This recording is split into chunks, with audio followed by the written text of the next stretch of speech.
Hello friends, तो episode की start में यहाँ हमारी फीमेल लीड से हमें मिलवाया जाता है जिसका नाम है जियांग जून, और वो सभी मीडिया से बचकर भाग रही होती है। तभी उसके पीछे पीछे हमारे ड्रामा की मेन लीड युआन शुआई भी आते हैं, लेकिन वो वहाँ से जा चुकी होती है और फिर जियांग यहाँ पर आकर खड़ी हो जाती है। फिर यहाँ आज सुबह का सीन दिखाता है जहाँ पर जियांग एमएच कंपनी में इंटरव्यू देने के लिए जा रही होती है और सभी लोग यहाँ इंटरव्यू देने के लिए बैठे होते हैं। उसके पास जो लड़का बैठा होता है वो बहुत ज्यादा नर्वस हो रहा होता है।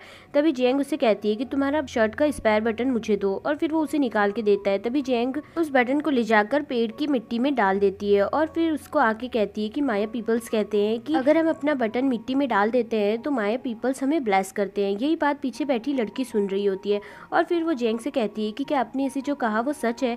तभी जियांग कहती है कि मैंने तो इसे झूठ कहा है क्योंकि ये बहुत ज्यादा नर्वस हो रहा था, इसे इनकरेज करने के लिए मैंने ये सब कहा है। तो वो लड़की कहती है कि अच्छा, और फिर अपने इंट्रोडक्शन देती है और कहती है कि मेरा नाम शेंजिन है, मैं पिछले राउंड में आपके साथ ही थी। फिर नेक्स्ट सीन दिखाता है यहाँ चारों लोग इंटरव्यू देने के लिए बैठे होते हैं। तभी मैनेजर्स कहते हैं कि तुम सब लोग यहाँ 99% कंपटीटर्स को पार करके आए हो और ये इतना ईजी नहीं है। तभी वहाँ पर जोना आती है और कहती है कि ये इतना ईजी होगा भी नहीं क्योंकि ये एमएच कंपनी है, और फिर सबसे कहती है कि तुम एमएच कंपनी के लिए क्या कर सकते हो। तभी सब लोग खड़े होकर एक एक करके बोलने लगते हैं और फिर जियांग कहती है कि मैं एमएच कंपनी की मुझसे बनना चाहती हूँ जो कि सबको प्यार करे, लड़ाई झगड़ा ना करे और टैलेंट और सीनियर को रेस्पेक्ट करे। तभी जोना कहती है कि बिना एम्बिशंस के लोग मुझे पसंद नहीं है। फिर वो सबसे कहती है कॉन्ग्रेचुलेशंस और कहती है कि तुम सब 2 बजे इंटरव्यू के लिए आ सकते हो, वो तुम्हारा लास्ट राउंड होगा, और वहाँ से जाने लगती है। तभी वो जियांग से कहती है कि तुम इतना प्राउड फील मत करो, अब तुम जिससे इंटरव्यू में मिलने जा रही हो वो मुझसे भी ज्यादा स्ट्रिक्ट है।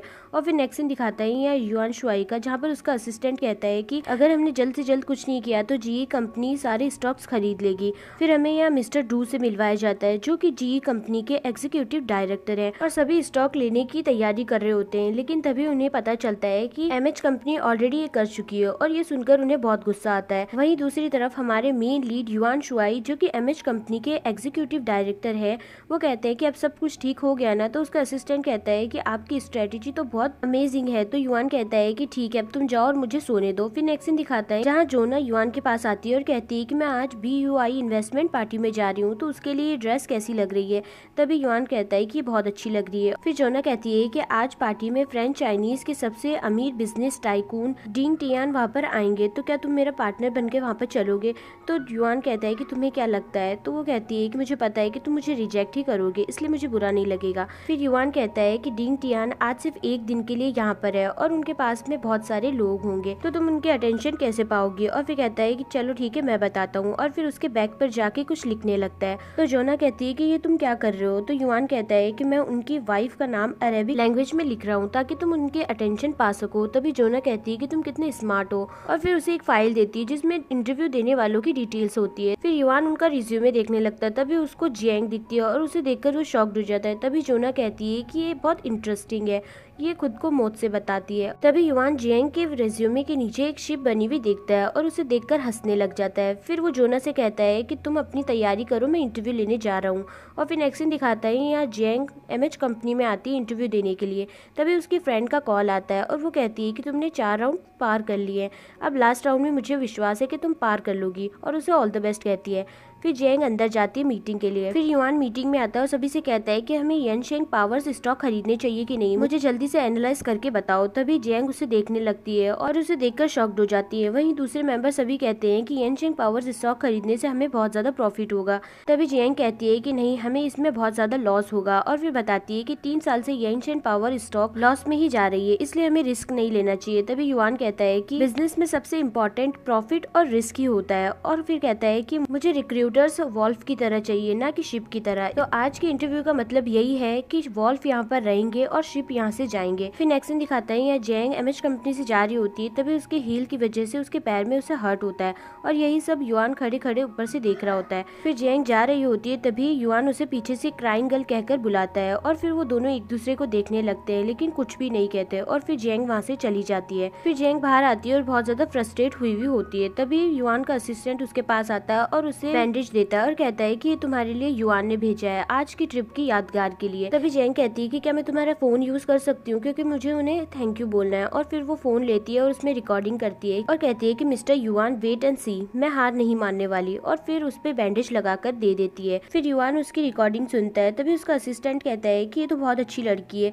इसने सारे राउंड कंप्लीट किए हैं सक्सेसफुली, तो आपने इसे रिजेक्ट क्यों किया। तो युआन कहता है कि ये सिंपैथी तुम किसी और लड़की को दिखाना, इसे दिखाने की जरूरत नहीं है। फिर उसका असिस्टेंट कहता है कि ये सुनकर लगता है कि आप उसे जानते हैं। तभी युआन कहता है कि एक लड़की जिसे आंसुओं से एलर्जी है वो एमएच कंपनी के हार्डवर्क और स्ट्रेस को अफोर्ड नहीं कर पाएगी और ये इससे बेटर डिजर्व करती है, इसलिए तुम इसके लिए बहुत अच्छा जॉब ढूंढो। और फिर युआन जैंग का सीवी देखता है और याद करता है जहाँ पर बचपन में युआन उसके पास आता है और उसे कहता है कि तुम्हारे कंधे पर कीड़ा बैठा है। तभी वो डरने लगती है और रोने लगती है और वहीं पर बेहोश हो जाती है। फिर डॉक्टर जैंग के डैड से कहते हैं कि इसे आंसुओं से एलर्जी है, इसलिए हो सके तो आप इसे रोने मत दीजिएगा। फिर जैंग के डैड युआन से कहते हैं कि तुम हमेशा इसके साथ रहते हो, इसलिए तुम अब से इसकी प्रोटेक्शन करना और इसे कभी भी रोने मत देना। तो युआन कहता है कि ठीक है अंकल। और तभी जैंग के डैड उसे 10 युआन निकाल कर देते हैं। तभी युआन कहता है कि क्या आप हर महीने मुझे 10 युआन देंगे।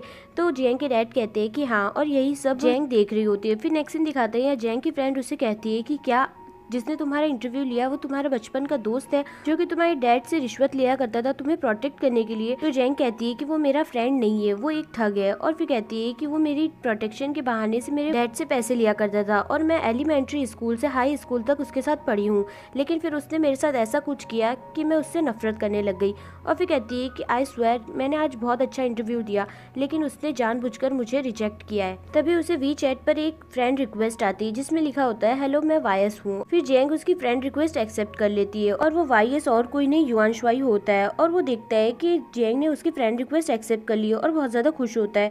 तभी जैंग उसे मैसेज करती है कि आप कौन। तभी युआन कहता है कि मैं युआन शुआई हूँ। ये देखकर जैंग को बहुत ज्यादा गुस्सा आता है और वो उसे अनफ्रेंड कर देती है। फिर युआन उसे मैसेज करता है और लिखता है कि आज मैंने तुम्हें रिजेक्ट तुम्हारे अच्छे के लिए किया क्योंकि तुम इससे भी ज्यादा डिजर्व करती हो। और फिर वो उसे मैसेज सेंड करता है, लेकिन वो नहीं होता है। वहाँ पर लिखा होता है कि अब आप दोनों फ्रेंड नहीं रहे। और ये देखकर युआन शॉक्ड हो जाता है। वहीं जैंग अपनी फ्रेंड से कहती है कि मैं एमएच कंपनी में जाकर रहूंगी और उससे बदला लेकर रहूंगी। फिर कहती है कि लेकिन मैं ये सब कैसे करूंगी। तभी उसकी फ्रेंड कहती है कि तुम्हें पता नहीं तुम्हारी फ्रेंड के किस किस से कांटेक्ट है। फिर कहती है कि मैं मिस्टर वैंग से कहकर BOUI के टिकट्स ले लूंगी। तभी जैंग कहती है कि हाँ तुम एक बड़ा सीन क्रिएट करना और कहना है कि युआन तुम्हें बुली करता है। तो उसकी फ्रेंड कहती है कि अब तुम टेंशन मत लो, मुझ पे सब कुछ छोड़ दो। फिर रात का सीन दिखाता है जहाँ जैंग पार्टी में आती है और तभी मिस्टर रूबी वहाँ से आ रहे होते हैं। तभी जैंग की वाइन उन पर गिरने वाली होती है, लेकिन वो उसे पकड़ लेते हैं। तो जैंग उनसे सॉरी कहती है। तो मिस्टर रू कहते हैं कि कोई बात नहीं। फिर यहाँ सभी रिपोर्टर्स एमएच कंपनी से उनकी सक्सेस के बारे में पूछ रहे होते हैं। तभी युआन जैंग को देखता है और जैंग इशारे से कहती है कि मेरी नजर तुम पर है। तभी वहाँ पर उसकी फ्रेंड आती है और एक आदमी से कहती है कि युआन शुआई कौन है। तो वो बताता है कि वो है। तभी वो उसके पास जाती है और उसके ऊपर वाइन फेंक देती है। तभी युआन उसे कहता है कि क्या तुम पागल हो गई हो, तुम हो कौन। तभी वो सबको कहती है कि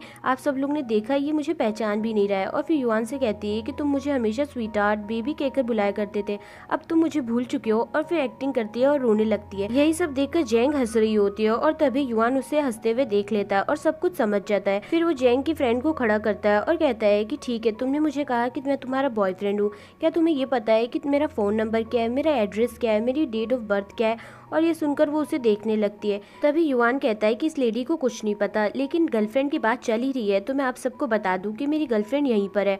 और फिर वो जैंग के पास जाता है और कहता है कि यही मेरी गर्लफ्रेंड है। तभी ये सुनकर जैंग मीडिया से बचकर वहाँ से भागने लगती है और फिर यहाँ पर आकर खड़ी हो जाती है और चिल्लाने लगती है कि इतना बुरा कैसे हो सकता है ये राक्षस। और तभी वहाँ पर युआन आता है और कहता है कि क्या तुम मेरी बात कर रही हो। तो जैंग कहती है कि तुम्हें कैसे पता कि मैं यहाँ पर हूँ। तो युआन कहता है कि मुझे अभी भी याद है कि जब भी तुम अपसेट होती हो तो तुम हाई प्लेसेस पर आती हो। तभी जैंग कहती है कि तुमने मुझे एमएच कंपनी से क्यों निकाला।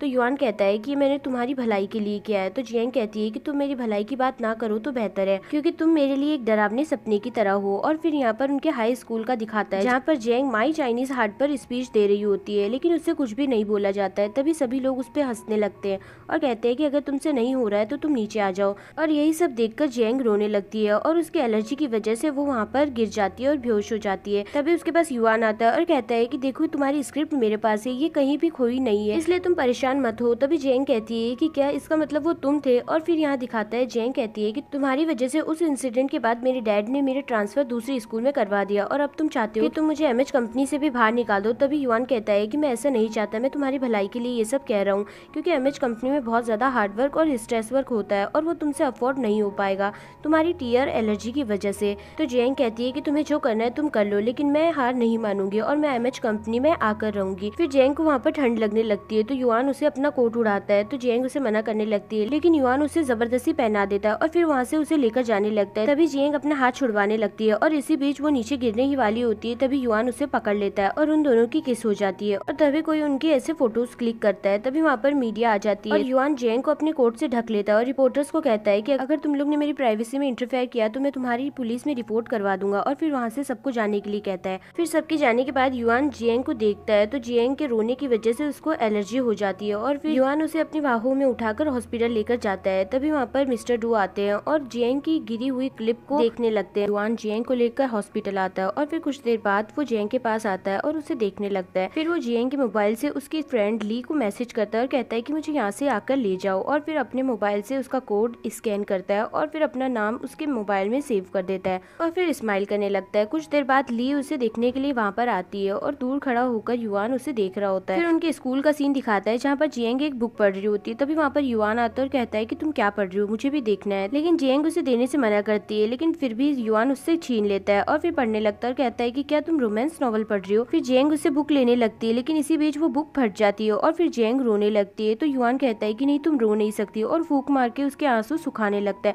और उसकी आंखें बंद कर देता है जिससे वो रो ना सके। तभी जेंग की आंख खुलती है और फिर उसके पास ली आती है और कहती है कि तुम्हें ये क्या हो गया था, मुझे लगा था मैं तो तुम्हें खो ही दूंगी। फिर जेंग उससे कहती है कि क्या तुम मुझे हॉस्पिटल लेकर आई थी? तो ली कहती है कि नहीं, तो तुमने तो मुझे मैसेज करके यहाँ पर बुलाया है। तो जेंग कहती है कि मैंने कब बुलाया? तो ली कहती है कि सब मेरी गलती है, इतने सालों से मैं तुम्हारे साथ रह रही हूँ लेकिन मुझे आज तक नहीं पता कि तुम्हें टीयर्स से एलर्जी है। तो जेंग कहती है कि इसमें तुम्हारी कोई गलती नहीं है, ये तो सब वो, और इतना कहकर रुक जाती है। फिर कहती है कि नहीं, ये सिर्फ छोटा सा एक एक्सीडेंट है और फिर अपना मोबाइल देखने लगती है। तभी वो देखती है कि उसने मिस्टर युआन को सॉरी लिखकर भेजा है और ये देखकर शॉक्ड हो जाती है और कहती है कि मैं ऐसा कभी नहीं कर सकती। वहीं ली भी मोबाइल देख रही होती है। तभी उसे जेंग और युआन की किस करते हुए की फोटो दिखती है और फिर वो जेंग को दिखाती है और कहती है कि क्या ये जेंग तुम हो, क्योंकि ये क्लिप तो तुम्हारा है। तभी जेंग ये फोटो देखकर शॉक्ड हो जाती है और वहीं पर बेहोश होकर गिर जाती है। फिर नेक्स्ट सीन दिखाता है एमएच कंपनी के स्टाफ मेंबर्स वही फोटो देख रहे होते हैं। तभी वहाँ पर युआन का सेक्रेटरी चैंग आता है और सबसे कहता है कि तुम लोग ये क्या देख रहे हो? तभी वो सब लोग कहते हैं कि तुम तो हर वक्त मिस्टर युआन के साथ रहते हो, तब तो तुम्हें पता होगा कि उनकी गर्लफ्रेंड कौन है, और फिर उसको वो फोटो दिखाते हैं। तो चैंग कहता है कि इसमें तो इस लड़की का चेहरा ही नहीं दिख रहा। तभी वहाँ पर जोना आती है और सबसे कहती है कि तुम सब अपने काम पर लगो, नहीं तो मैं तुम्हें लंबी छुट्टी पर भेज दूंगी और इन फोटोज को भी डिलीट करो। फिर नेक्स्ट सीन दिखाता है जहाँ युआन वही फोटो देखकर स्माइल कर रहा होता है। तभी वहाँ पर चैंग आता है और कहता है कि आप इतना मुस्कुरा क्यों रहे हैं, लेकिन युआन कुछ नहीं कहता और सिर्फ मुस्कुरा ही रहा होता है। तभी चैंग जेंग की सीवी उठाता है और कहता है कि यही वो लड़की है ना जिसे आप रोज देखा करते हैं, और फिर कहता है कि अगर आपको ये पसंद है तो आप इसे अपनी असिस्टेंट क्यों नहीं बना लेते ताकि वो हमेशा आपके पास रहे। तभी युआन कहता है कि लगता है तुम बहुत ज्यादा फ्री हो, इसलिए ये फाइल को वापस रिव्यू करके लेकर आओ। और फिर नेक्स्ट सीन दिखाता है जहाँ युआन और चैंग उस जगह पर आते हैं जहाँ पर जेंग रेंट से रहती है और फिर युआन जिस घर में जेंग रह रही है उसकी लैंडलॉर्ड से आकर बात करता है और कहता है कि मैं आपको इतने पैसे देने के लिए रेडी हूँ और आप मुझे ये बेच दीजिए।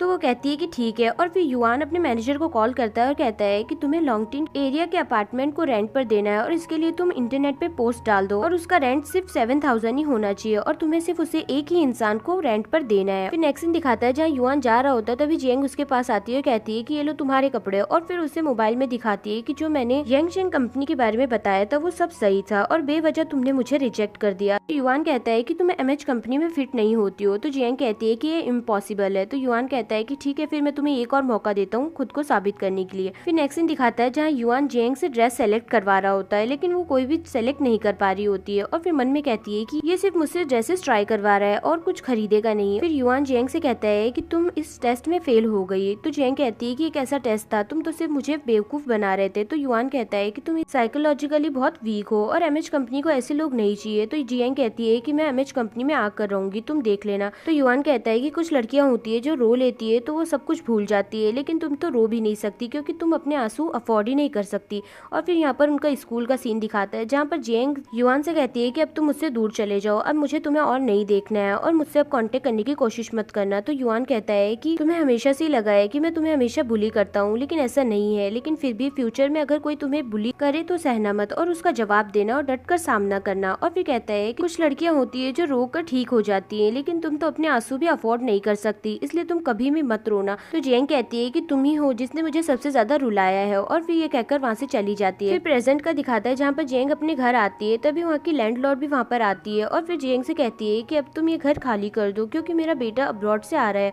और वो यहीं पर रहेगा। और ये कहकर वहाँ से चली जाती है और जियांग बहुत ज्यादा परेशान हो जाती है। फिर वो ली के पास आती है और कहती है कि मैं अपने दुश्मनों से फाइट कैसे करूँ। तो ली कहती है कि मेरे पास एक आइडिया है, मैं लिन ताइमो के बारे में पता करके तुम्हें बताती हूँ, वही तुम्हारी मदद कर सकता है। तो जियांग कहती है कि हाँ तुम ठीक कह रही हो और फिर वो मोबाइल में रेंट पर कोई घर देख रही होती है। फिर नेक्स्ट जगह दिखाता है जहाँ युआन अपने मैनेजर से कहता है कि क्या उस इंसान ने तुम्हें कांटेक्ट किया। तो वो कहता है कि नहीं और फिर युआन कहता है कि चलो देखते हैं कि वो इसे खरीदती है कि नहीं। फिर नेक्स्ट सीन दिखाता है यहाँ जियांग और ली दोनों ही इंटरनेट पे घर ढूंढ रहे होते हैं, तभी ली को एक घर दिखता है और कहती है कि तो बहुत सुंदर है, ये लॉन्गटिन एरिया में है। तो जियांग कहती है कि वो तो बहुत ज्यादा एक्सपेंसिव एरिया है, मैं इसका रेंट अफोर्ड नहीं कर सकती। तभी वो दोनों रेंट देखते हैं और शॉक्ड हो जाते हैं। फिर जियांग कहती है कि लगता है ये झूठ बोल रहा है। तो ली कहती है कि एक बार फोन करके पूछने में क्या जाता है और फिर ली उन्हें फोन लगाती है और इस घर के बारे में पूछती है और इसका रेंट भी पूछती है। तो मैनेजर कहता है कि हाँ ये सब सही है और फिर उसका नाम पूछता है। तो ली कहती है कि जियांग। तो वो कहता है कि लास्ट नंबर आपका 4037 है। तो वो कहती है कि हाँ। तभी वो ये सुनकर समझ जाता है और उन्हें घर देखने के लिए 1 बजे बुलाता है। और फिर नेक्स्ट सीन दिखाता है यहाँ युआन जियांग की फोटो देख रहा होता है और फिर उनके स्कूल के टाइम को याद करता है जहाँ पर उसे कोई कहता है कि जियांग फिर से अपने साथ कोई पपी लेकर आने वाली है। तो युआन कहता है कि मुझे उसे ये करने से रोकना होगा क्योंकि उसे उनसे बहुत ज्यादा लगाव हो जाता है और उनके मरने के बाद वो बहुत ज्यादा रोती है। वहीं जियांग पपी को नीचे से निकाल रही होती है, तभी वहाँ से युआन आता है और उसकी मदद करता है। युआन जियांग से कहता है कि तुमने ऐसा क्यों किया, देखा तुम्हारे हाथ पर चोट लग गई और फिर उसके हाथ पर बैंडेज लगाता है। फिर जियांग पपी के साथ बहुत मजे से खेल रही होती है और इन्हीं सब की फोटो युआन क्लिक कर रहा होता है और देखकर उन्हें बहुत ज्यादा खुश हो रहा होता है। फिर प्रेजेंट का दिखाता है जहाँ पर वही पपी बहुत बड़ा हो जाता है और युआन के साथ खेल रहा होता है। तभी युआन को उसके मैनेजर का मैसेज आता है और उसमें लिखा होता है कि उस लड़की ने वो घर रेंट पर खरीद लिया है। तो युआन ये देखकर बहुत ज्यादा खुश होता है। फिर 1 बजते ही वो अपने गेट के पास जाकर खड़ा हो जाता है और जियांग का वेट करने लगता है और देखता है कि वो लोग आ गए। वहीं ली यहाँ वहाँ देख रही होती है और युआन उसे देखकर छुप जाता है और फिर जियांग को यहाँ देखकर बहुत ज्यादा खुश भी हो रहा होता है। फिर नेक्स्ट सीन दिखाता है यहाँ जियांग मैनेजर से कहती है कि आप इस घर का इतना कम रेंट क्यों ले रहे हैं। तभी ली कहती है कि कहीं ये घर भूतिया तो नहीं है।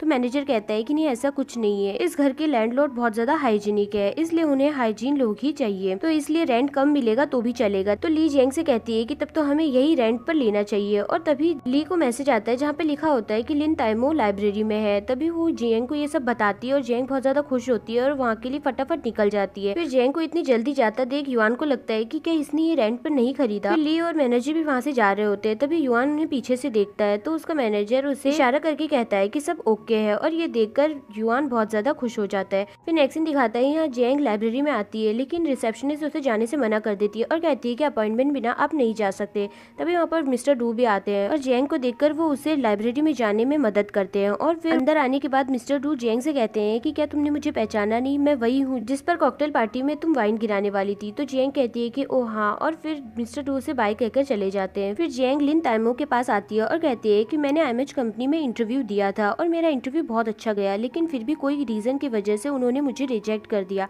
तो लिन ताइमो कहते हैं कि इसमें मैं कुछ नहीं कर सकता, मैं इन सब चीजों में इंटरफेयर नहीं कर सकता। और यही सब बातें मिस्टर डू वहाँ खड़े होकर सुन रहे होते हैं। फिर जियांग कहती है कि सर प्लीज एक चांस मुझे दे दीजिए। तो लिन ताइमो कहते हैं कि ठीक है और फिर उससे पूछते हैं कि हमें इस लाइब्रेरी में इन्वेस्ट करना चाहिए कि नहीं। फिर जियांग पूरा डिटेल में इस बारे में बताती है और फिर कहती है कि हाँ हमें इस लाइब्रेरी में इन्वेस्ट करना चाहिए। तभी लिन ताइमो उसकी बात सुनकर कहते हैं कि इम्प्रेसिव, तुमने बहुत अच्छा एक्सप्लेन किया, लेकिन अब मुझे सोचने के लिए कुछ टाइम चाहिए। तो जियांग कहती है कि ठीक है। और फिर नेक्स्ट सीन दिखाता है यहाँ ली अपने जॉब पर आती है और देखती है कि डायरेक्टर मॉडल को गलत तरीके से टच कर रहा होता है। तभी ली उसके पास जाती है और उस पर कॉफी डाल देती है और कहती है कि तुम ऐसा कैसे कर सकते हो किसी के साथ। तभी वो डायरेक्टर कहता है कि मैं तुम्हें अभी निकालता हूँ। तो ली कहती है कि तुम क्या मुझे निकालोगे, मैं खुद यहाँ से जा रही हूँ। फिर नेक्स्ट सीन दिखाता है जहाँ जियांग को मैसेज आता है जिसमें लिखा होता है कि वो जॉब के लिए सेलेक्ट हो गई है। और फिर यही बात वो ली को कॉल करके बताती है तो ली बहुत ज्यादा खुश होती है और फिर कहती है कि मैंने अपने जॉब से रिजाइन दे दिया है। तो जेंग कहती है कि क्यों? तो वो बताती है कि डायरेक्टर मॉडल को हैरेस कर रहा था और मैंने उस पर कॉफी डाल दी और फिर मैं वो जॉब छोड़कर आ गई। फिर जेंग कहती है कि अब क्या होगा? तो ली कहती है कि इसमें कोई टेंशन वाली बात नहीं है, जॉब मुझे मिल जाएगी। और फिर कहती है कि मुझे तो अब अपने सपनों का राजकुमार चाहिए जो कि बहुत हैंडसम हो, उसकी बड़ी बड़ी आंखें हो, उसके कर्ली हेयर हो और उसके डिम्पल भी हो। और जब ली जेंग को ये सब बताई रही होती है तभी उसके सपनों का राजकुमार उसे आते हुए दिखता है और वो उसी शॉप में आता है जहाँ पर ली बैठी होती है और फिर वो उसे देखती है और शॉक्ड हो जाती है और फिर जेंग को कहती है कि अब तुम फोन रखो, मुझे मेरे सपनों का राजकुमार मिल चुका है। फिर वो लड़का ली के सामने आकर बैठता है और ली उसे देखकर बहुत ज्यादा मुस्कुरा रही होती है। फिर वो रिसेप्शनिस्ट के पास जाती है और कहती है कि ये लड़का रोज यहाँ पर आता है।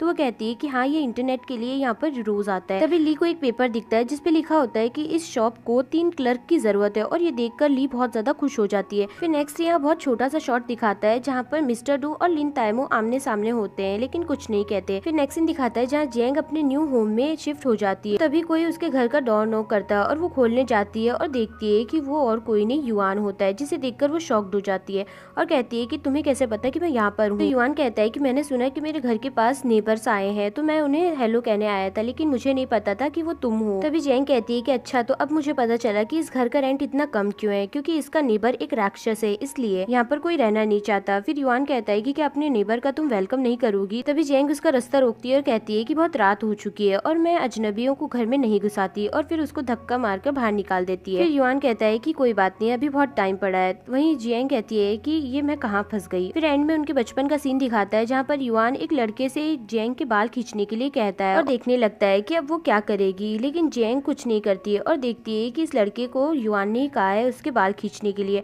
और फिर ये देखकर रोने लगती है। तभी युआन उसके पास आता है और कहता है कि तुम रो नहीं सकती, तुम अपनी आंखें बंद कर लो। फिर जेंग के डैड युआन के पास आते हैं और कहते हैं कि जेंग ने मुझसे कहा कि तुम उसे बुली करते हो मुझसे पैसे लेने के लिए। तो युआन कहता है कि नहीं सर, ऐसी कोई बात नहीं है, मैं तो उसे टफ बनाना चाहता हूँ ताकि वो हर मुसीबत का सामना डट कर करे, किसी से डरे ना और हर बात पे रोए ना। तभी उसके डैड कहते हैं कि शाबाश, तुम बहुत अच्छा काम कर रहे हो। तो युआन कहता है कि मेरी इस महीने की सैलरी, तो जेंग के डैड उससे उसकी सैलरी देते हैं और यहीं पर हमारा एपिसोड खत्म होता है। सो अगर आपको एपिसोड पसंद आया हो तो प्लीज कमेंट करके मुझे जरूर बताएं और वीडियो को लाइक और चैनल को सब्सक्राइब करना ना भूलें, जिससे लेटेस्ट अपडेट्स आपको मिलती रहें। सो कीप वॉचिंग, ख्याल रखिएगा, बाय बाय।